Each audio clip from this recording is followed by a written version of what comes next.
Hey, this is Tony Castronovo from Grit to Growth. If you want to learn how to use your small axe to build an empire, you should be listening to the Small Axe podcast with my good friend Nico. Hey guys, it's your boy Nico here from the Small Axe Podcast. I want to show you how to use your small axe to build a lasting empire. You see, not everybody begins their investing career with millions of dollars, a huge network of investors, or the knowledge necessary to become successful in this space, and that's okay. What I focus on here on this podcast is helping you hone your skills, sharpen your tools to become the best investor that you can be. Now, I want you to sit back, relax, and enjoy this show. If you have any questions or you want to reach out to me or the guest, feel free to do so. Love you guys. All right, Small Axe community, it is Nico, and today I'm back with a guest who's, I guess I'm going to say, the privilege of having the third time to be on my podcast. You're the only one, Tony. So today I'm hanging out with Tony Castronovo, really great guy, and I can't wait to get him on. And I just wanted to let you guys know that this is a once-in-a-lifetime opportunity for my buddy Tony, because nobody else has gotten this, so he should feel special. Welcome on, Tony. Oh man, I didn't realize that. I love it. I love it. I was going back and I was looking because I write the stuff down. The last time we did one of these was like right after the first of the year. So I think we were trying to do it around the Christmas holidays there. And then we did it one other time, I want to say maybe like late 2021. Been a while. Well, all right. Okay. So here we are. We're back again. And I'm really excited to let the listeners kind of catch up on what you've been working on and then get your thoughts overall, because you are somebody to be reckoned with in this business. And I'm really excited to have you on here. So maybe you can kind of give us some story about what you've been working on. Okay. I guess since the last time we talked, so beginning of the year, uh, I've kind of filled a little bit of some space in between acquiring assets. And of course, I'm still very much involved in the multifamily space, as you probably maybe have experienced or have seen. Transaction volume is a little slower than what it was, a year ago or 18 months ago. And so I got kind of tied up a little bit with an asset that we didn't close on early this year, and we can kind of talk about that. But we eventually kind of pivoted, and I did close on an asset in July of this year. So that was a 257 unit Class A property in Houston, Texas. But in between some of, what's going on with acquiring assets and raising capital and managing my existing portfolio, I realized that while my assets are providing wealth, I needed something to provide some short-term income while I'm kind of building runway to acquire more assets. But I love the real estate space. So of course, last year I started a coaching business, and I coach entrepreneurs. I coach experienced business owners to help them grow a more profitable business. But then I also added recently services around fractional CFO. So specifically in the real estate field. So I work with real estate companies as a CFO, mostly like a financial coach, to help them get financial clarity and ultimately financial freedom out of their real estate business. Wow. Okay. Okay. So there's some new stuff in there, Tony, and let's backtrack and kind of go through. I guess we'll pick apart some of that. Financial CFO, fractured CFO, rather. That's really cool. I definitely want to hear more about that. But let's start, I guess, with that first deal that you didn't close on, or what? Talk us through that. What happened? Yeah. So interesting kind of situation where the positive was we were getting a wonderful loan. And with crazy interest rates right now and what's been going on with the Fed, taking a loan assumption, with like a I think it was 2.9%, if I recall, interest rate. That was definitely something that was attractive to us. But that was it was a HUD loan. And it was HUD because of energy efficiency, not because of low income. And so the property qualified for an energy efficient type of asset. But in the 11th hour, the lender changed their requirements on insurance. And if you follow anything about insurance, that is, can be a drastic impact to your P&L. And so we had to retrade the deal, had to get a price reduction. We sought out that reduction, were successful in getting it. And then as sort of a counter to that, the seller said, okay, fine, if I'm making this reduction, then what I want is I want you to close in the next week. And it was like, well, to close in the next week, we're still in the midst of a capital raise, and it was a big raise. So as you can imagine, that put a lot of pressure on us. And despite having some big check writers, they basically didn't really want to be, how do I say it? Didn't want to work well with us, when it came to terms and so forth. So we basically had to just exercise our right to exit the deal. Wow, that's a tough story. And there's so many instances over the past couple of years going to the closing table when things change, and it's never an easy decision. And I can't believe that. I mean, but with a seller, that's almost like an egotistical type of response to have somebody, say, fine, I will give you this concession, but you have to close within 1 week. I mean, that's just unreasonable. Yeah, well, it can be, but if we unpack it a little bit more, this deal was being worked for months, and no fault necessarily of ours. It's just that, when you're doing a loan assumption, that's just slow, period. And then when you're working with government agencies, it's even slower. And so, we did the best we could to accelerate in places that we could, but some of it was out of our control. And I don't blame the seller because, I mean, if you're trying to sell your property, especially if, let's say, you have a fund and you're trying to liquidate an asset in a fund, which was the situation here, you can't hang on forever, right? You got to move it faster. And then if you come in and have to do a price reduction, you got to pull some leverage somewhere, right? So I understand where they were coming from. Yeah, well, perhaps they had like a backup buyer or something, or did they hold, or do you not know? I don't know, but I will say that unfortunately for them, starting over with a new buyer is another very long road. So I would imagine that they decided to find a way to hold it. That's what I was thinking as well. Okay, can I don't know if you know this answer, and this is in regards to HUD. Um, I mean, I was just told that it does things do take longer, and yes, I mean there are some very favorable terms available with HUD loans, but it can take longer. And you kind of enlightened me that I didn't know that there was HUD available for energy efficiency. Is that something that like, was it a newer property, or does it come with, like, did you have to fight for that? Or I mean, the previous owner, did they have to fight for that, or how did they get that? Yeah, I don't know all the answers. I don't think it was a fight for it. The property was a newer property, and I'm sure that the previous owner, the current owner, I presume, just when they secured that loan, that was on the table, and it was much newer when they first bought it. So yeah, I'm sure it qualified, and they went down that angle, and good for them. Yeah. One day, that's one of my goals, to get a HUD loan as well.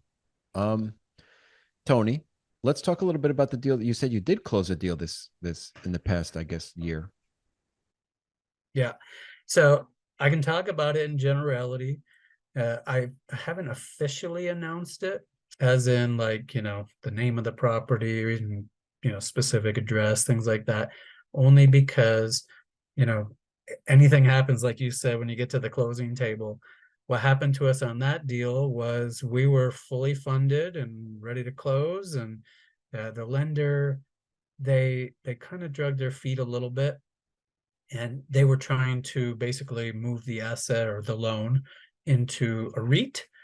And so that added another couple of weeks to the closing. And then literally the day of, we found out that they were cutting our loan proceeds.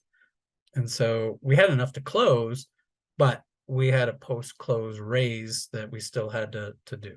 And given that it was a 506B, we weren't really able to, like, blast it all over social media and, share all the great details of the close.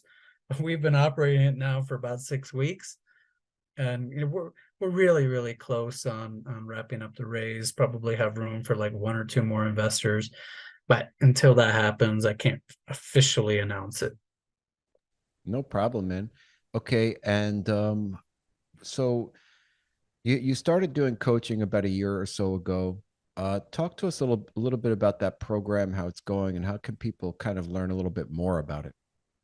Yeah, so I have two tracks basically.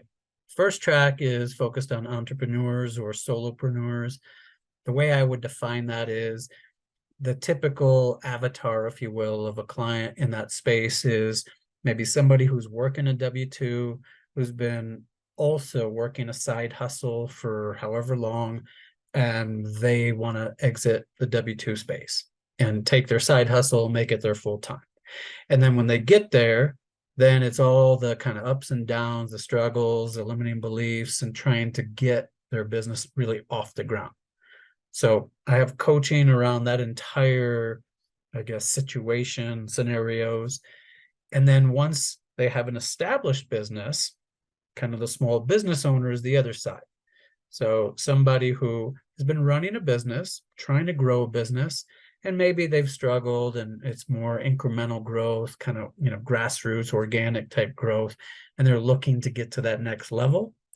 I have a very structured program where I basically come in, I can do an assessment with them in pretty short order, identify a number of places where we can add profitability. And then each of these are strategies that I coach them through, and we have a total playbook for every strategy. And it just becomes, an implementation plan after that, right? We might spend 6 weeks working on maybe creating something called their position of market dominance. How do they go to market? What's their brand like? What's their core mission? And then maybe we might kind of back into that and say, okay, from there, we got to start working on lead generation. We've got to have drip campaigns. We, have to implement a number of these strategies to drive more leads, more conversions, and then cut costs. So just a variety of different business strategies. And usually in something like that, when I do an assessment, I can identify pretty quickly some pretty substantial, usually six-figure type of improvements to the bottom line. Wow, Tony, that is impressive and interesting as well. But I kind of wanted to ask you some questions about it. So, is the program itself, I know you do, or I'm assuming you're doing one-on-one coaching and discussions with mentorship with these, I guess, coachees. I don't even know what you call them, trainees. And do you have any sort of like online classes or coursework that they are going to go through? Or is it all like you'll sit down with them and go through their financials and go through their plans and discuss things with them? Yeah, good question. So I recently introduced something called flash coaching. And so flash coaching is more the DIY approach. So I really don't have like you know, a kit where somebody just comes in and just kind of self coaches themselves through something. But I do have some educational material, videos, and basically a learning academy. And they can kind of follow my guidance on which videos to watch for which strategies they might be working on and are most relevant for them. And then the program allows them to essentially meet with me as often as they want throughout the month. But they're shorter. They're kind of bite-sized meetings. They might be, 15, maybe 30 minutes tops. But that's why it's called flash coaching, because it's very kind of on demand, and it's at a lower price point. Typically, my coaching programs are more one-on-one. I'm going to meet with you every week. We're going to have a plan, a structure of how we're going to go about it. I have a tool that I use that helps kind of guide us through the coaching, and very specific and guided. I really like that approach, Tony. Really cool. Uh, is what is the entrepreneur audience like? Like, who are your clients typically? I'm assuming business owners. Is that really where you focus? Yeah. So, entrepreneurs, you and I are both in this space, right? We live and breathe real estate. And my coaching is not specific to real estate, but I do, because I'm in the space, I come across a lot of real estate entrepreneurs. And that could be anything though. It could be a flipping company. It could be, buy and hold single family rentals, short-term rentals, midterm, multifamily, land, commercial. I mean, it just across the board. When it comes to businesses, that's where it starts to diverge a little bit because I come across a number of different industries and niches. So I've got clients that are anywhere from, infrastructure for the telecom industry to uh, other coaches. Actually, I help them establish their businesses. Lots of real estate companies, just across the board, really. Cool, Tony. I'm very interested. At some point, I would love to be a coach or a mentor or guide some other people as well, to whatever degree that means. It's not clear in my head yet, so I'm going to hold on to it as I continue to like marinate with that idea. But eventually, I would like to. Uh, so you also mentioned fractional CFO. Is that separate from this coaching program? It's one of those things like sometimes I think we go on this journey, this pathway, and we follow a trail, and then we kind of look to the right, look to the left, and there's a little offshoot somewhere, right? And we kind of go down that path and see what's down there.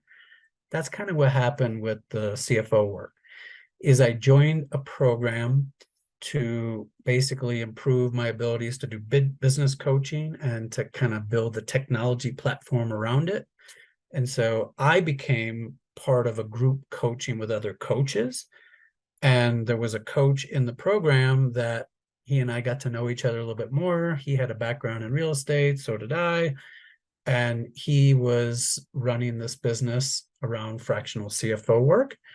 And he thought that I would be a great fit for it.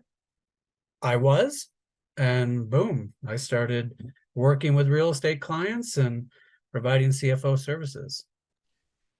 I think that also serves another very powerful effect for your capital raising business. I mean, just to show and kind of give you authority in that space of somebody that can look at read financial statements, have a real good understanding of what's going on behind the scenes financially. I would feel comfortable as a passive investor knowing that you have that as a background as well. Yeah, it all dovetails together. And I'll say this, Nico, it's the work that I'm doing there is twofold. One is I mentioned the words financial clarity. Okay. You'd be surprised how many business owners really don't know how to read financial statements. They don't really understand whether they're profitable. And sometimes, it's the old rob Peter to pay Paul. You just kind of move money around and unless you really understand how to go through your balance sheet, your profit and loss statements and so forth, it's very difficult to tell how are you doing. And the bigger these companies get, the harder that becomes if they don't have the right structure and process in place. So that's where I come in and I help them to understand what's going on in their business from a financial standpoint. And then from there, you can start to back into the operational piece, right? So if, let's say, for example, I see that a company has enormous overhead costs and maybe their cost of goods sold is in check, which is helping their gross profit margins to be more clear, but their overhead's out of control. Well, now we can take action on that and we can build an expense analysis plan and go through all their overhead costs and look for places we can automate, delegate, eliminate, reduce.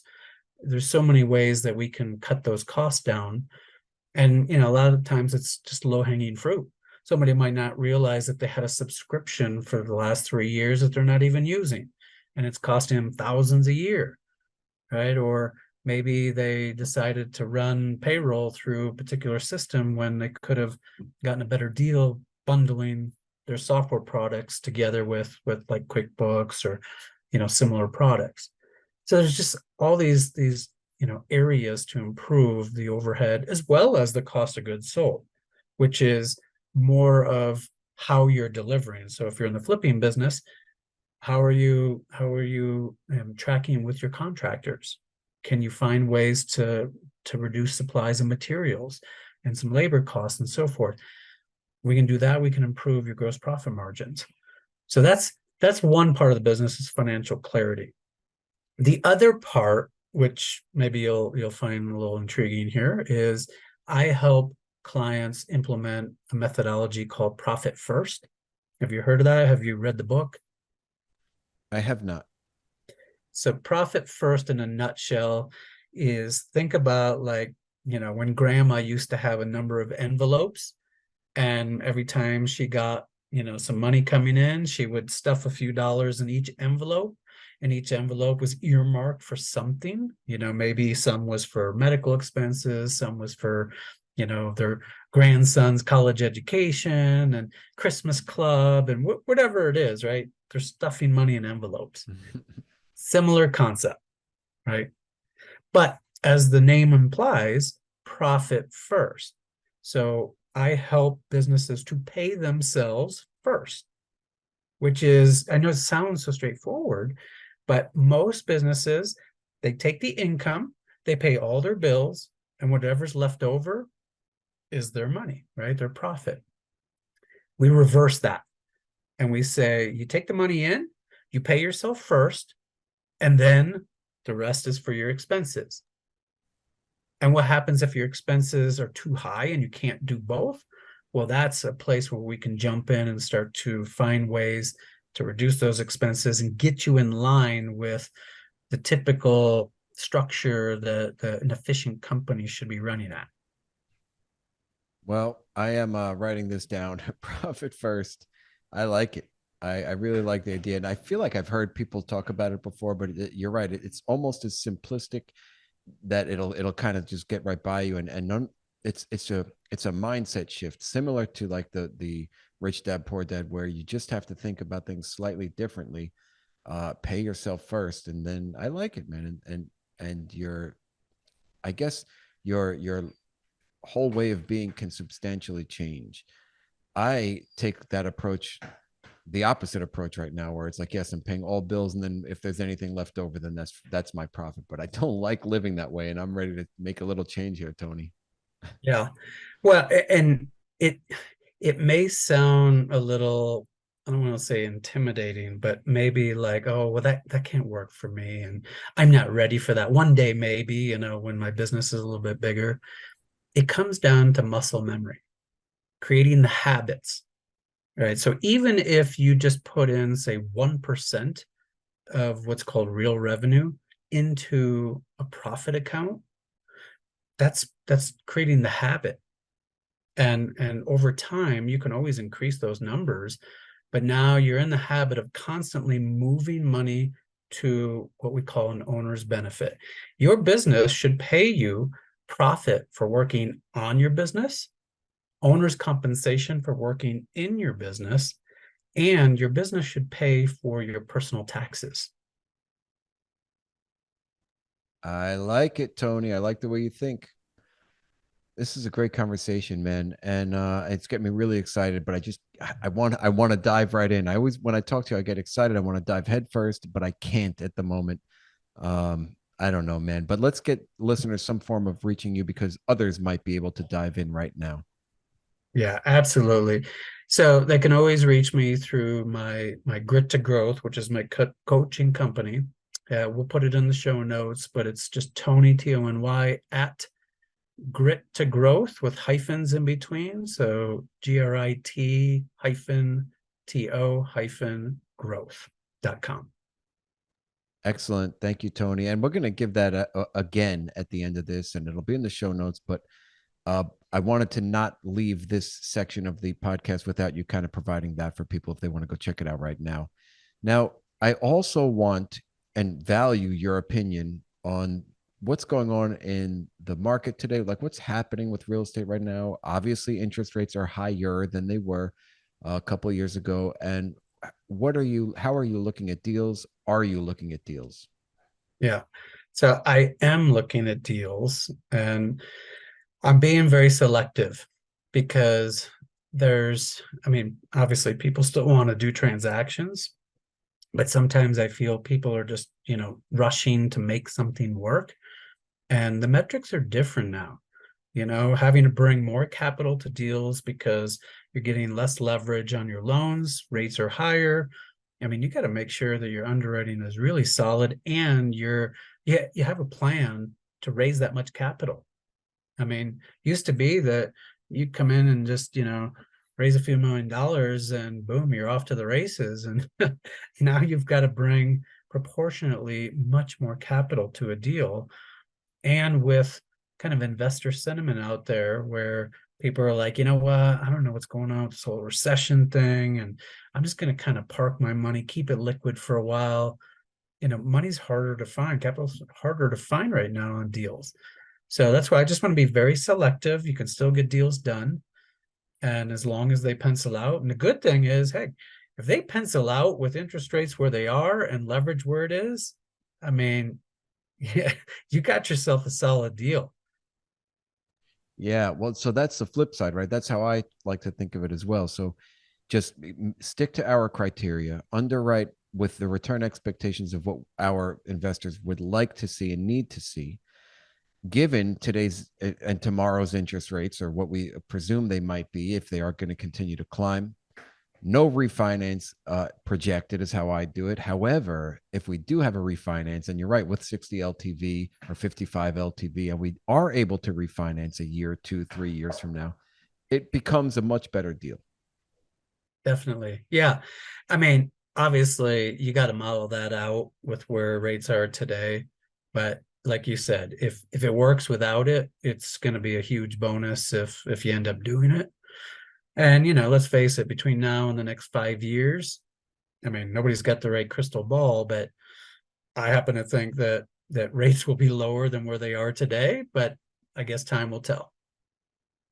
Yes, yeah, I agree, Tony. All right, cool. So let's get the listeners one more time, some form of contacting you. It could be your website again, and then we're going to cut it for another 6 months, man.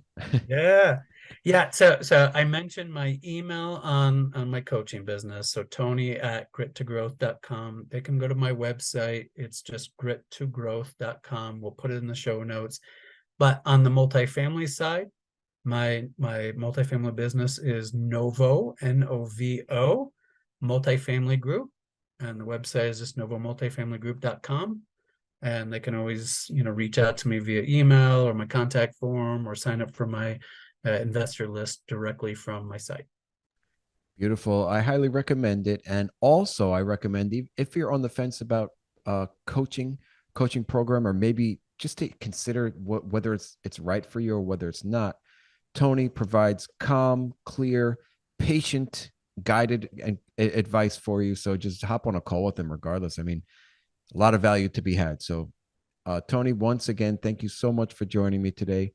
I always really get inspired when I listen to you and when I talk to you. So I really appreciate you joining me. Of course. Thank you, Nico. And I'm just going to say one last thing about the coaching front is, you know what? I coach entrepreneurs, I coach business owners, but at the end of the day, I coach people. And so I take a very holistic approach. And, a lot of times somebody kind of comes to me and says, well, I got some things to kind of work out personally before I'm really ready to get coached on building my business. I mean, it's all together, right? Your life is part of who you are. And if you're a business owner or entrepreneur, that's just part of it. So that is not really, something I would do is wait. I think you just need to kind of approach it that way. And, I've been trained. I was certified as a I'm not going to say life coach. I could do that exclusively, but I'm a certified coach and I can coach basically on anything. And that's why I like to take that holistic approach. Oh, thank you, Tony. And you also have a wonderful family. You've been through a lot. You've seen a lot in this world and life, and you have a lot of experience and guidance to provide people with on many facets of life. So I definitely agree with you. Just give Tony a call and check him out. All right. Hey, Small Axe community. I would like to say thank you for listening to another episode of my podcast, where we show you how to use your small axe to build a lasting empire. Now, if you liked what you heard, it would mean the world to me if you would subscribe, leave a 5-star rating, and write a review. Also, if you want to get in touch with me, go to my website at small-axecommunities.com. Book a call with me. And until the next episode, keep sharpening those axes.